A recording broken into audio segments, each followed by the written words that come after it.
In the spring of 1869, demolition crews began dismantling the long-abandoned Blessed Widow's Christian home on East 42nd Street, Manhattan. What they uncovered in the basement would send shockwaves through the city for years to come.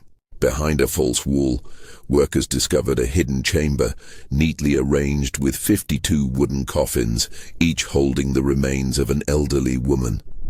But these were no ordinary burials.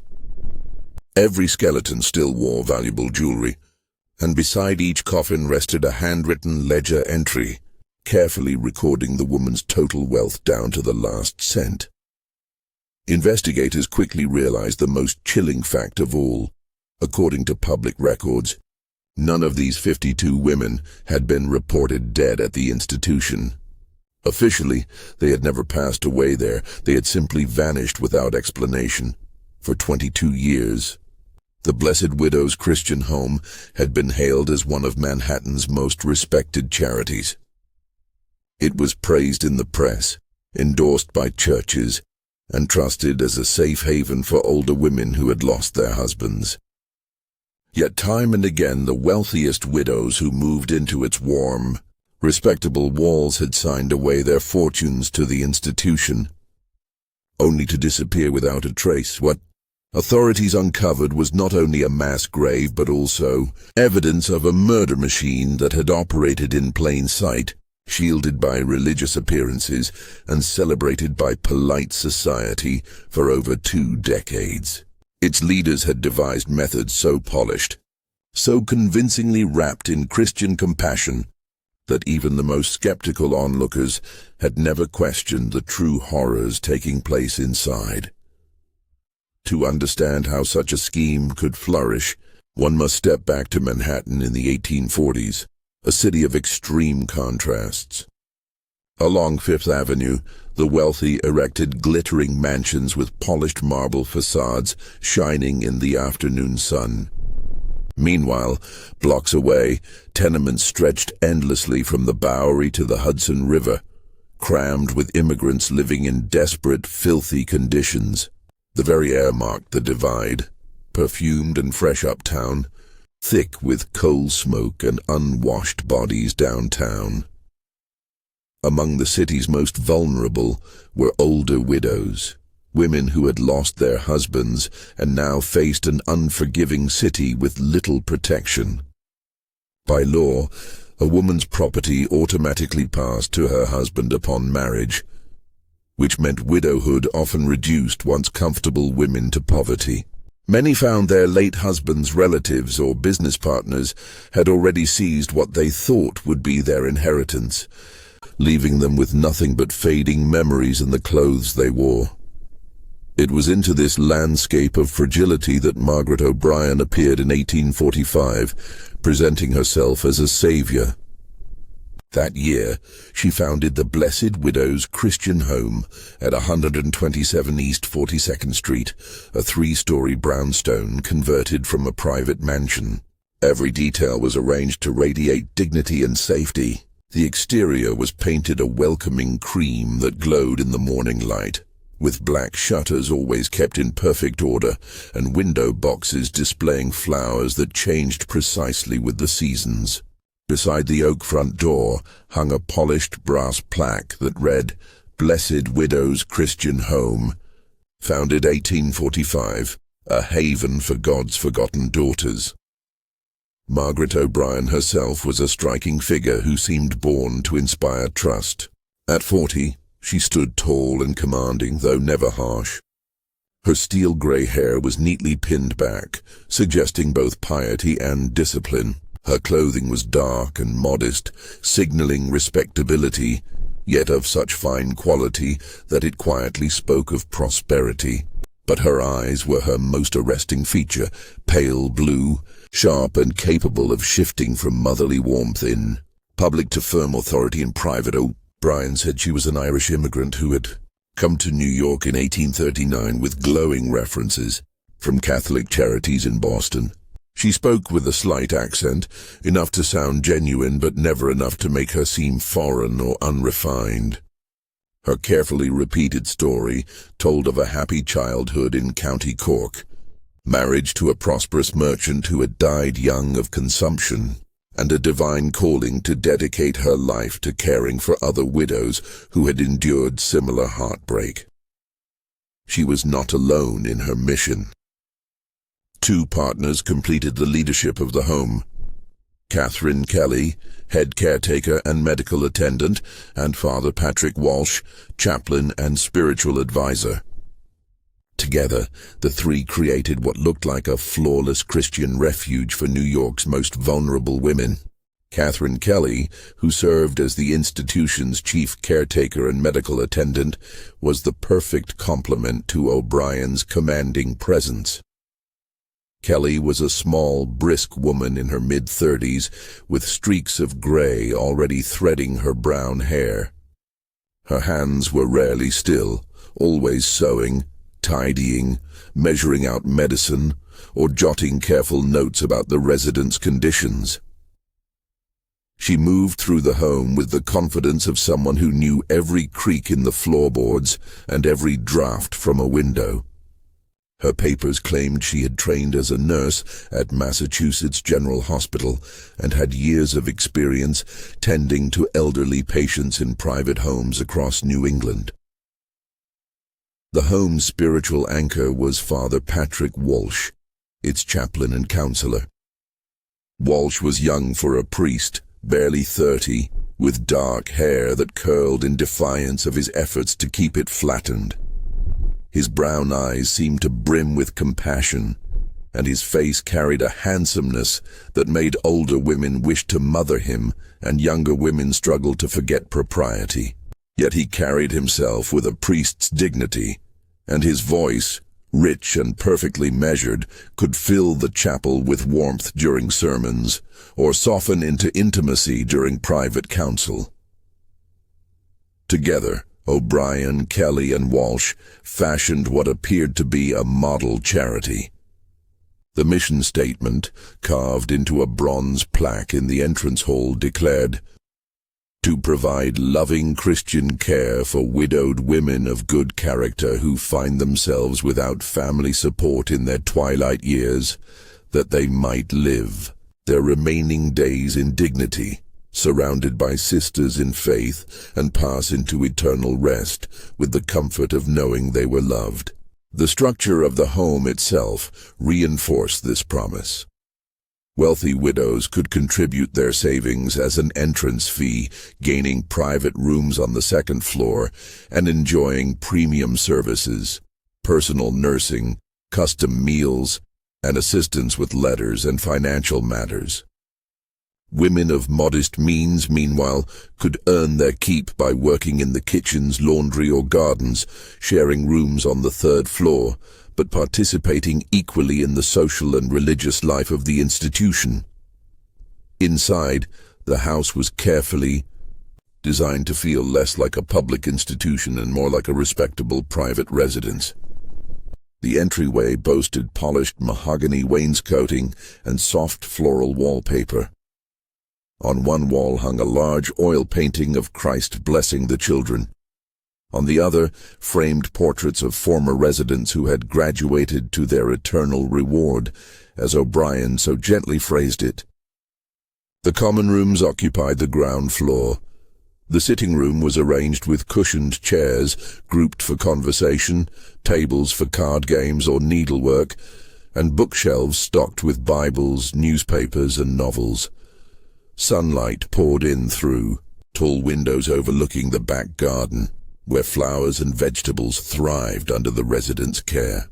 The dining room could hold all 30 women at once, with long tables dressed in linen, fine china, and silver cutlery. Meals were served at precise times, breakfast at 7, dinner at noon, and supper at 6, and residents were expected to dress neatly and observe proper table manners. The kitchen was Kelly's domain, modern for its time, equipped with a coal stove, broad counters, and a well-stocked pantry. She insisted on fresh vegetables from the garden when possible, and arranged regular deliveries of meat, dairy, and other necessities from trusted merchants.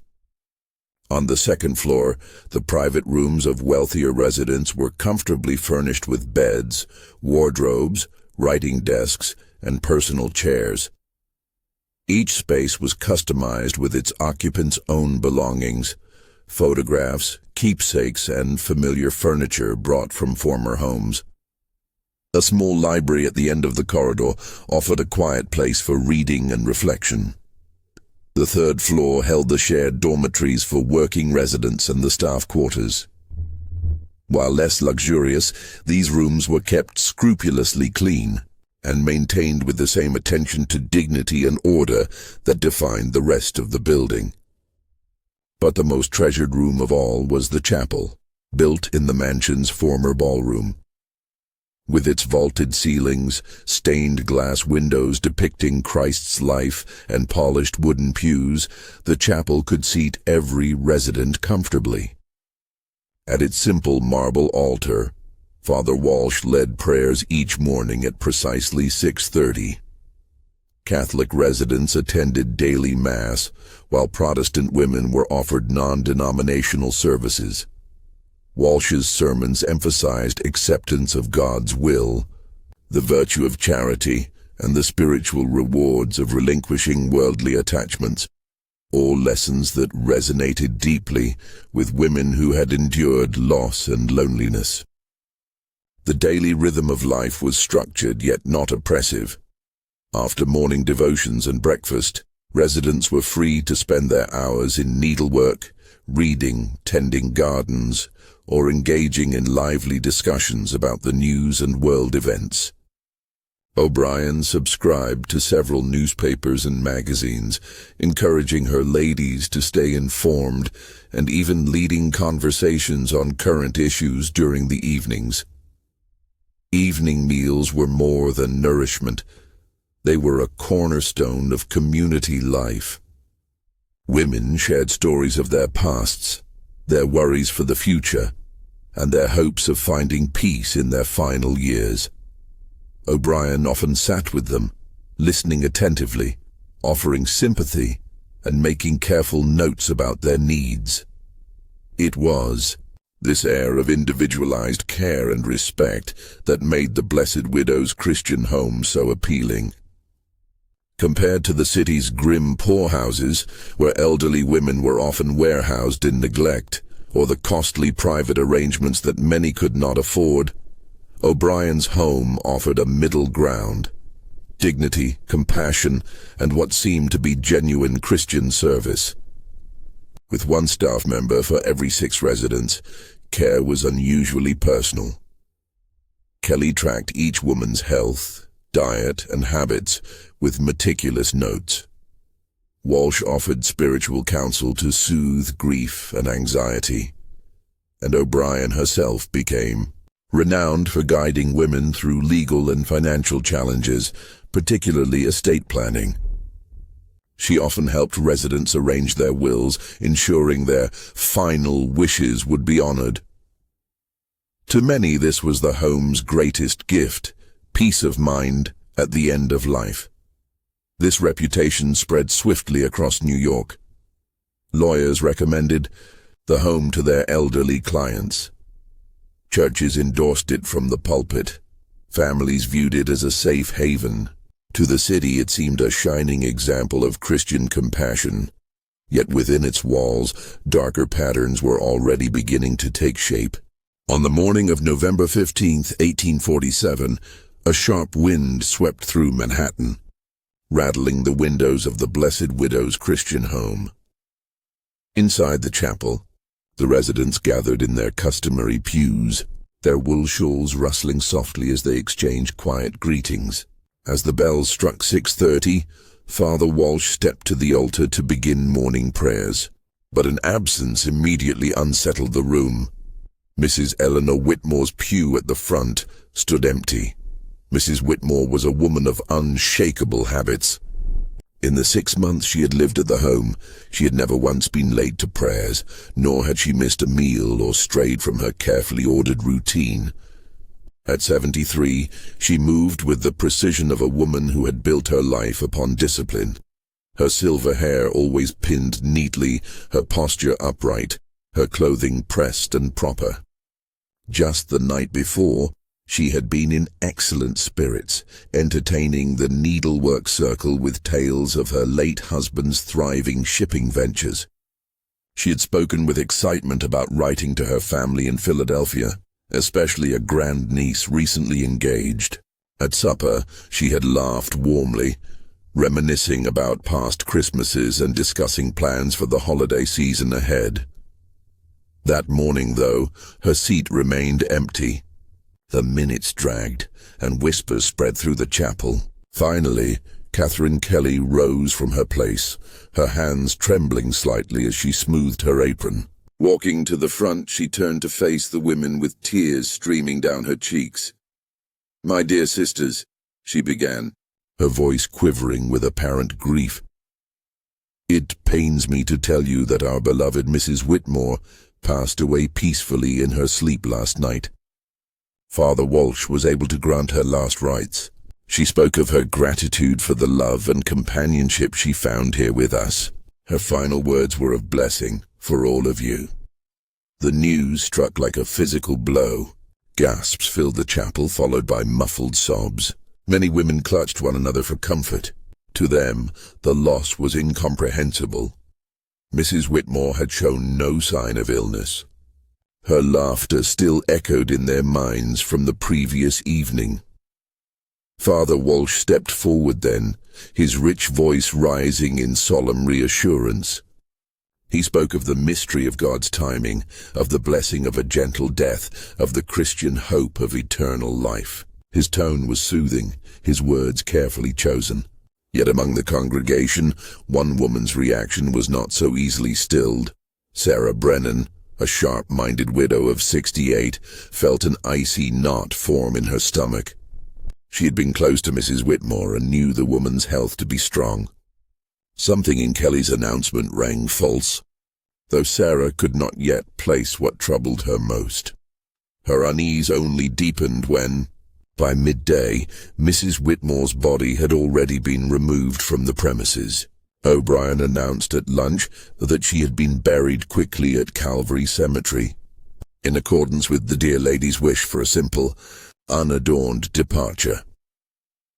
The director spoke with her usual blend of authority and compassion, explaining that Mrs. Whitmore had expressed a desire for a quiet resting without prolonged mourning.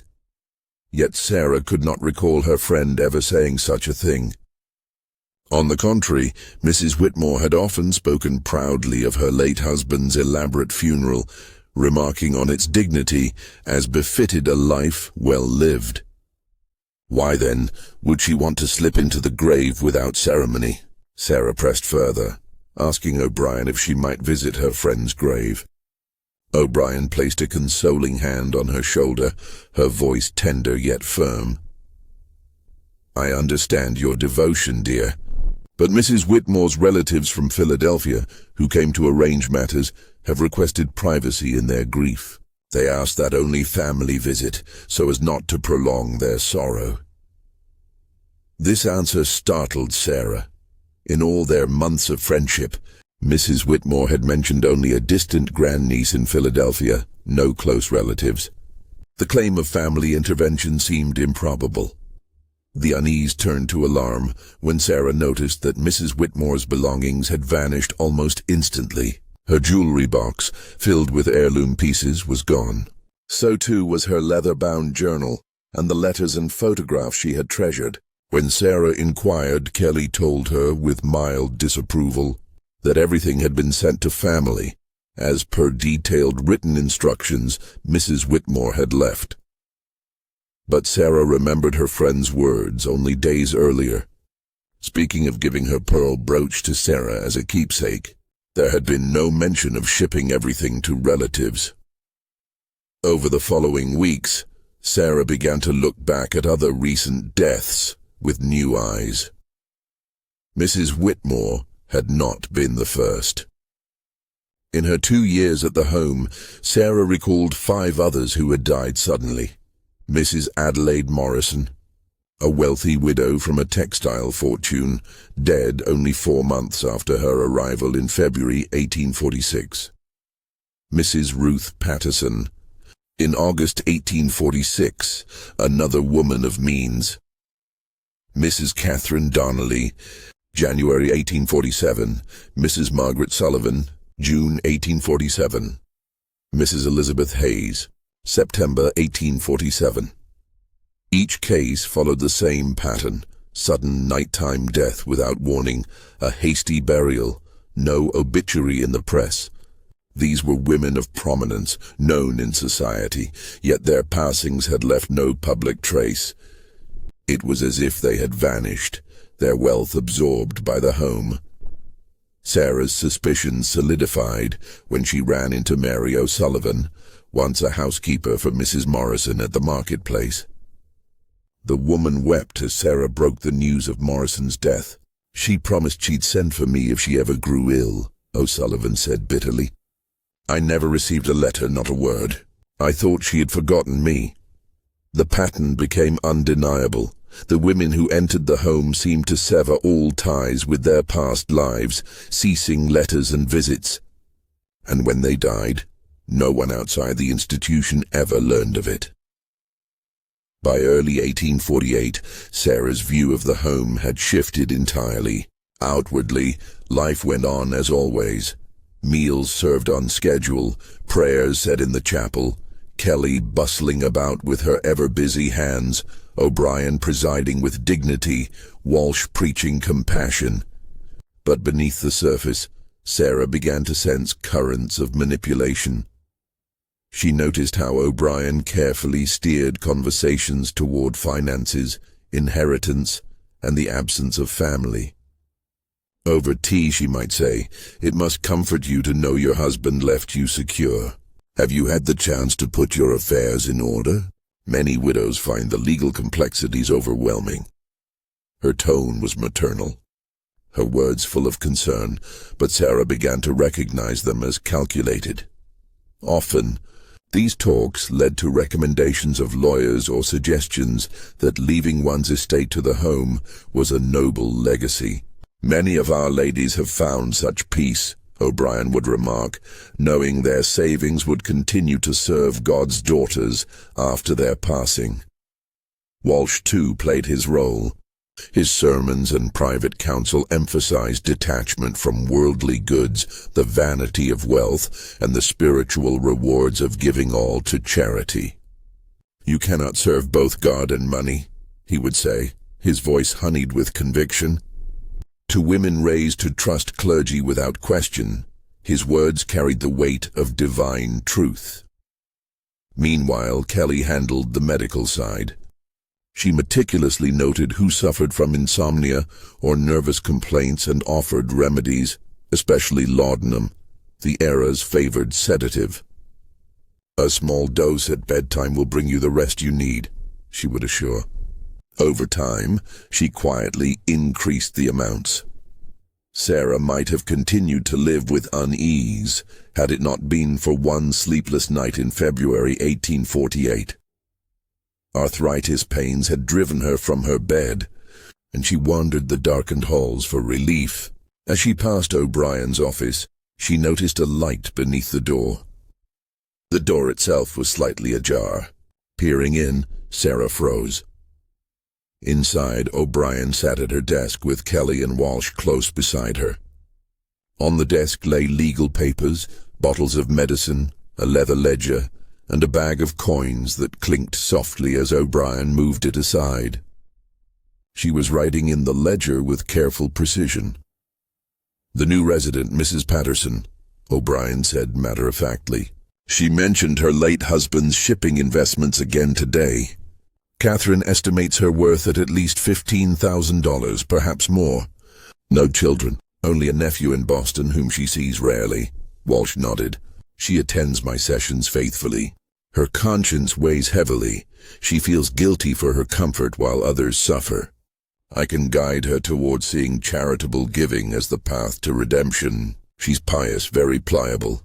"Good," O'Brien replied, continuing her notes. "But we must not rush.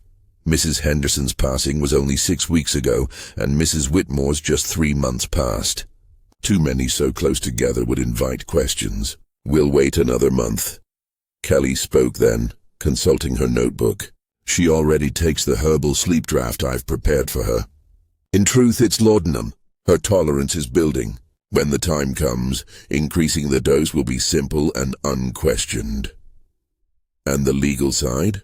Walsh asked. I've begun to raise the matter casually, O'Brien answered with satisfaction. She's concerned her nephew is reckless with gambling.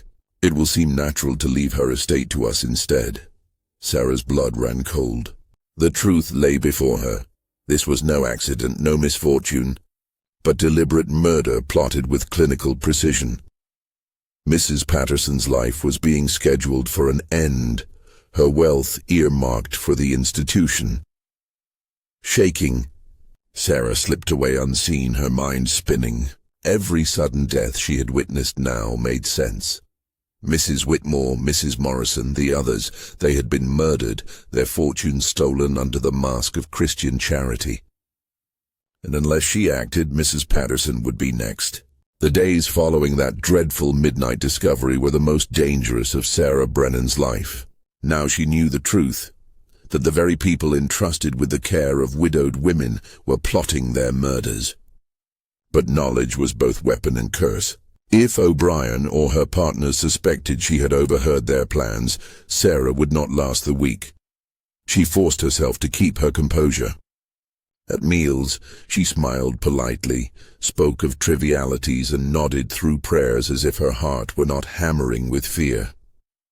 Yet beneath the surface her mind worked relentlessly. She needed evidence, proof so undeniable that even the most skeptical official could not dismiss her as a confused old woman. And she needed it quickly, before the conspirators decided her own time had come. Her first step was to probe the backgrounds of the trio. If they were capable of murder, they were surely capable of lying about who they were. On her weekly trips to the market, Sarah began to make discreet inquiries. She asked questions of shopkeepers, neighbors, even acquaintances of the staff. Bit by bit, a picture began to form. Her breakthrough came at St. Patrick's Cathedral, where she encountered Timothy Flanagan, the elderly clerk who had long kept records of priests in the archdiocese. In conversation, Sarah mentioned how comforting Father Walsh's presence had been. Flanagan's thick brows drew together. Father Walsh, you say? I know of no such man among our priests, he replied. There is a Father William Walsh at St. Mary's, yes, but he's far older than the man you describe, and I would certainly recall if a young priest of that name had been ordained here. Sarah pressed further, describing Walsh's appearance in detail. Flanagan shook his head with certainty. No, madam, there is no Father Patrick Walsh in our records. Whoever he is, he was not ordained in New York. The revelation chilled her. The man who led their prayers, who preached humility and guided women's souls, was no priest at all. Her suspicions about Katherine Kelly unraveled next. Through Mary O'Sullivan, the loyal housekeeper of the late Mrs. Morrison, Sarah learned that Kelly claimed to have trained as a nurse at Massachusetts General Hospital. But O'Sullivan's brother, a porter at the institution, scoffed at the name. I know every nurse who's worked there the past decade, he said firmly. There's never been a Katherine Kelly among them. Piece by piece, the respectable facades cracked. The final, most damning discovery came when Sarah managed to gain entry to O'Brien's office. The door was usually locked, but Sarah had noticed that Kelly carried a key at her belt. One afternoon, while Kelly was occupied with laundry in the basement, Sarah slipped into the office, hairpin in hand. A childhood spent with mischievous siblings had left her with the unlikely skill of lockpicking, a skill that might now save her life. Inside, she searched nervously, aware that discovery meant death. The desk drawers were filled with the expected papers, but one stuck oddly. Tugging, she discovered a hidden compartment. Within it lay a trove of documents that made her blood run cold. There were copies of wills, each naming the Blessed Widow's home as sole beneficiary. They bore the signatures of women Sarah knew to be long dead, women whose deaths had been sudden and unannounced. More horrifying still was a thick, leather-bound ledger.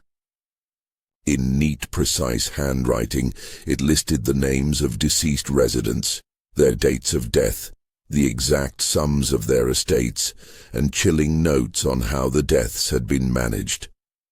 Phrases leapt from the page. Laudanum increased gradually over 6 weeks. Documents signed while sedated. Burial arranged within 8 hours. No family inquiries received.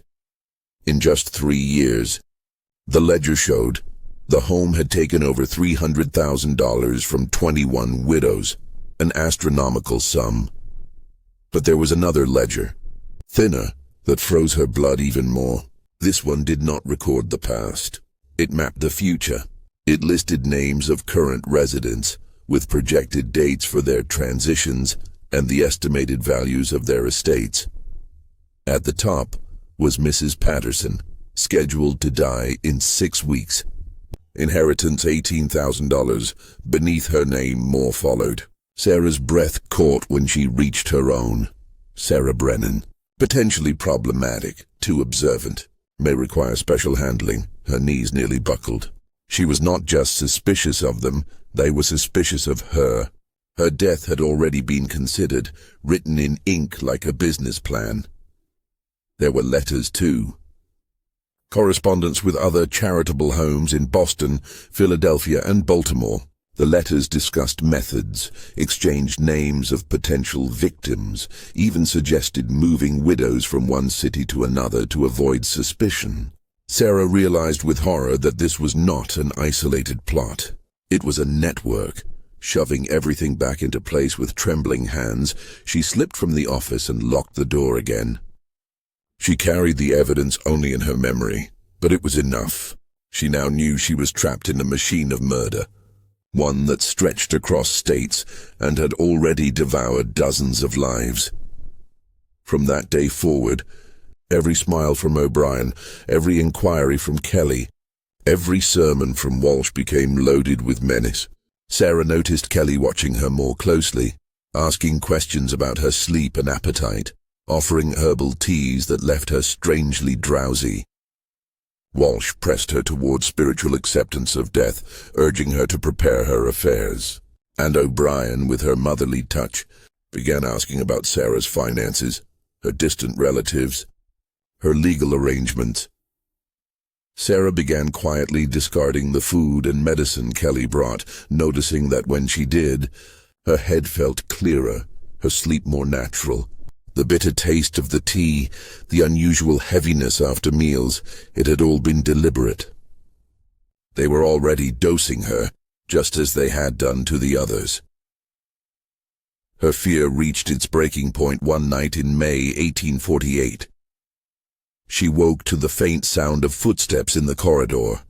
Peering through her keyhole, she saw Katherine Kelly moving stealthily with a lantern and her small medical bag. The caretaker's movements were precise, practiced. She stopped at Mrs. Patterson's door, unlocked it quietly with her master key, and slipped inside. Sarah's heart thundered as she waited, torn between terror and duty. After nearly 20 minutes, Kelly emerged, her face calm, her manner efficient, the bag now empty. She locked the door behind her and vanished down the hall. Sarah knew with dreadful certainty what that meant. She crept to Mrs. Patterson's room and picked the lock. Inside, she found the elderly woman unconscious, her breath shallow, her skin gray. On the bedside table sat a glass that reeked of laudanum mixed with some other sedative.